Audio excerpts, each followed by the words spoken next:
Hey everybody, here's another garden update. So here we are now smack dab in the middle of January in North Texas, and you might have seen me already starting to do some work to prepare for the spring that will soon be upon us. And here we are on a nice sunny day, which would make you think it might be warm here in North Texas, but it is still one of these cold spells that came through.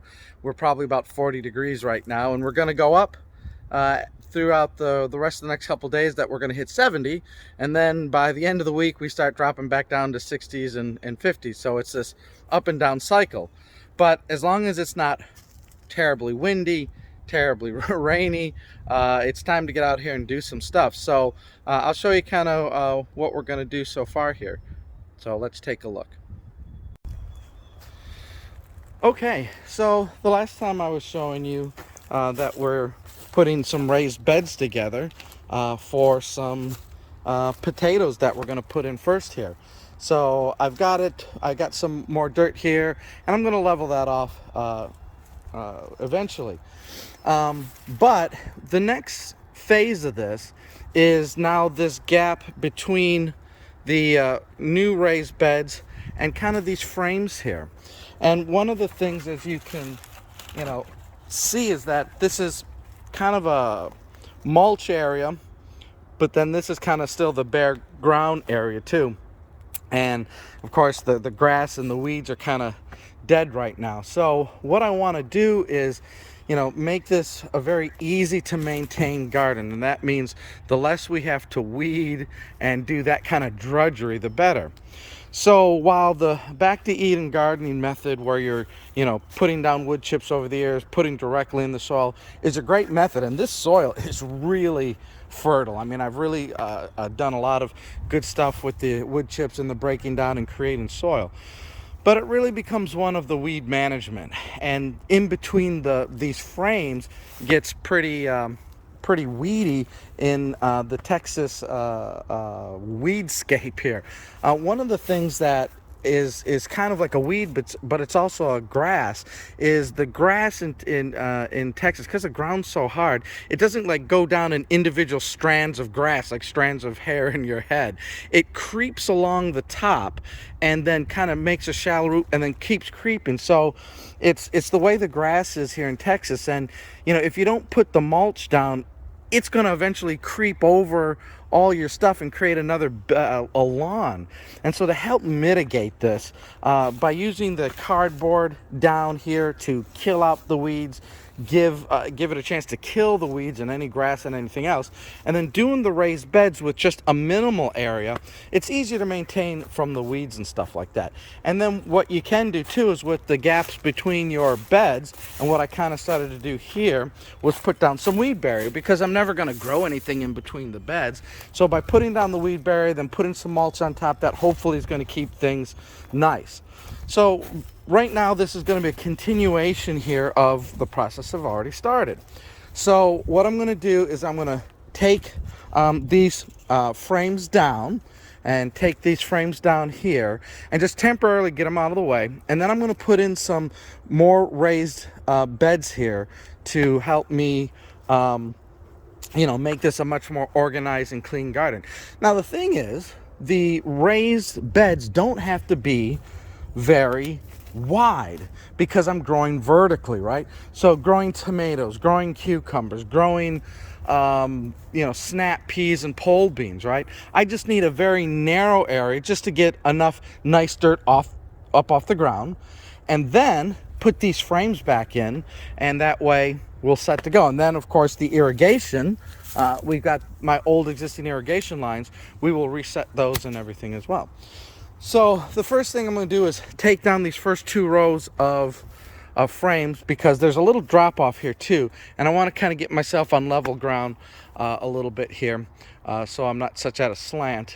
But I'm going to clear out these two frames, and I bought some more boards, so I'm going to put that down, and we're going to see how that looks, and then little by little we'll kind of finish up this area here over time. And the good thing is, you do a little bit each time, then that's why you keep your costs down, and you're not rushing and trying to do too much at the same time, and then that becomes a chore and not a hobby anymore. Just to give you a look here, remember from the last video, we moved the raspberry from here, which is harder to maintain, to here, which is easier to maintain.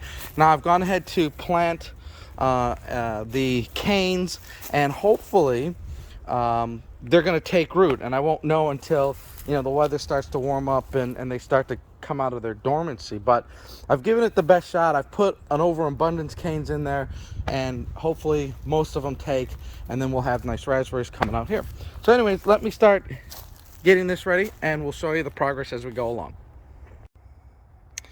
Okay, so we use the rototiller to turn up the ground underneath, and then you can see that we saved up a lot of cardboard. So now we put the cardboard down where we're going to put our raised beds. The cardboard will eventually break down and contribute to the soil, but it's also going to stop and kill any grass and weeds that are underneath so that they don't come up and create a problem. So now I'm going to bring out the boards and start putting together the second raised bed for the frames. Now what I'll have to figure out is how much space do I want between the raised beds so I have enough room to walk through, to get stuff through and whatnot. So I'll be figuring out the spacing here and seeing how far out we can go on this bed here, and then what we have to do further. So let me get that set up and I'll show you what that looks like at the end. Okay, so here we are so far. Now I've got all the frames kind of moved out of the way, and just kind of taking a look at my spacing and everything. So here is another 8-foot long board. So it's 16 feet altogether, just like these. But since these are going to be root crops like potatoes, it's a 10-inch deep wood, where this is going to be growing vertically up with cucumbers and stuff. So the roots don't have to go down that deep. So I'm just using 8-inch wide boards, but they're still 8 feet in length. Now this is good because you save a few bucks because it's a little bit smaller wood. And unlike when it's 10 inches wide, I use two of the bricks. But since this is only 8-inch tall, the stones are 6 inches tall, so it's okay that a little bit of the wood protrudes up. It's going to be, really stable because most of the wood is covered by the bricks. Now, of course, the ground may not be perfectly level, but it's all going to settle eventually here too. This ground's going to compact a little bit, it's going to settle and whatnot. Cardboard's going to settle, so that's fine. Once I get the dirt in and put mulch around it, it'll start to take shape and stuff like that.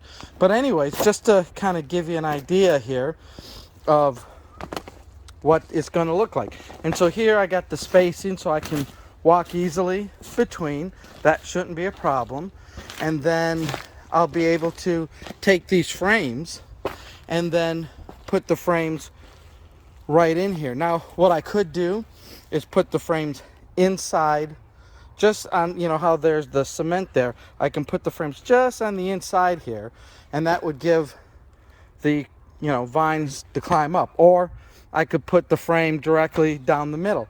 I don't know if there's really one way better than the other, but it should just be fine wherever I put the frames, as long as the plants will climb up it. That's all we really care about. Now, I didn't buy all the wood. If you have a car or a smaller vehicle, sometimes you can't carry all your supplies on one thing. So what I did is I got another set of frames because I want to see where the spacing's going to be. And again, the ground's a little uneven here. There's bumps and bumps and stuff. So I'm looking to say, okay, if I stick another set of 8-foot frames there, what would that look like spacing wise? So again, if I leave just maybe a little bit wider space, I can get through here. And think about, like, if you want to refill or get a wheelbarrow through here, make sure there's enough space to get in there, or else then you just made yourself a trap. So it's okay that this one's probably a little bit wider. And so what I'll do is I'll come down further.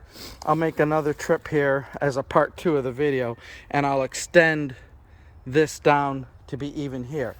And so that will give me, 16 feet, 16 feet lengths of growing vertical. Now, I also got this empty space here, and sometimes I had my frames here too, and I may not want to overcrowd with something here too. Maybe I can put another smaller frame, or like one of those squares, I don't know, somewhere here just to fill in the gaps. But I want to make sure that these trees here, that my fig tree and the apricot tree has enough space, and I can get around and stuff like that. So there may be some opportunity to fill this space with something, but you don't have to figure everything out right away.